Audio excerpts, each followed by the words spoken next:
रूसी आक्रमण की वजह से यूक्रेन के कृषि क्षेत्र पर बुरा प्रभाव पड़ा है। नासा ने एक सैटेलाइट इमेज के आधार पर बताया है कि यूक्रेन की कम से कम $1 अरब लागत की गेहूं की खेती बर्बाद हो गई है।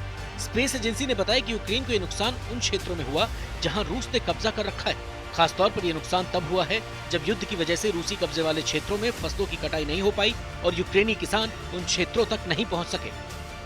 नासा हार्वेस्ट टीम ने कैलकुलेट किया कि यूक्रेनी किसानों ने 2022 में 26.6 मिलियन टन गेहूं की कटाई की, जो प्रमुख पूर्वानुमानों के मुकाबले कई मिलियन टन ज्यादा है।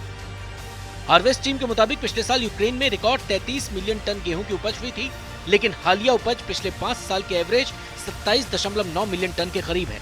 हालांकि उपज का 22% जो यूक्रेन के पूर्वी हिस्से में से आना था वो नहीं आ पाया, जिससे किसानों को भारी नुकसान हुआ है। रूस यूक्रेन युद्ध को 9 महीने से ज्यादा हो चुके हैं और इस बीच यूक्रेन को कई मोर्चों पर नुकसान का सामना करना पड़ा है। फरवरी महीने में फुल स्केल वॉर की शुरुआत में जानकारों ने आगाह किया था कि गर्मियों की आखिरी तक यूक्रेन की 20 से 30% सर्दियों की फसलें या विंटर क्रॉप्स की कटाई मुश्किल होगी। हालांकि नासा की रिपोर्ट बताती है कि 94% सर्दियों की फसलों की कटाई हो चुकी है, जिसमें यूक्रेन के नियंत्रण वाले क्षेत्रों में की गई 88% कटाई शामिल है। यूनाइटेड नेशन की मध्यस्थता के बाद यूक्रेन के कुछ फसल ग्लोबल मार्केट में भी पहुंचे हैं। यूएन की अपील के बाद रूस ने ब्लैक सी पोर्ट पर ब्लॉकेज को कम किया था, जिससे यूक्रेन ने 5.4 मिलियन टन गेहूं की सप्लाई की। ये आंकड़े नवंबर महीने में यूक्रेन के कृषि मंत्रालय ने जारी किए थे। हालांकि इस बीच रूस ने यूक्रेन पर यह आरोप लगाया कि उसी रास्ते यूक्रेनी सेना रूस पर हमले कर रही है।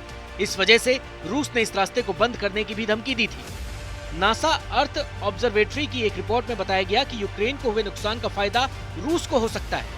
मसलन रूस को 27 मिलियन टन गेहूं की फसल के एक अहम हिस्से का फायदा होगा।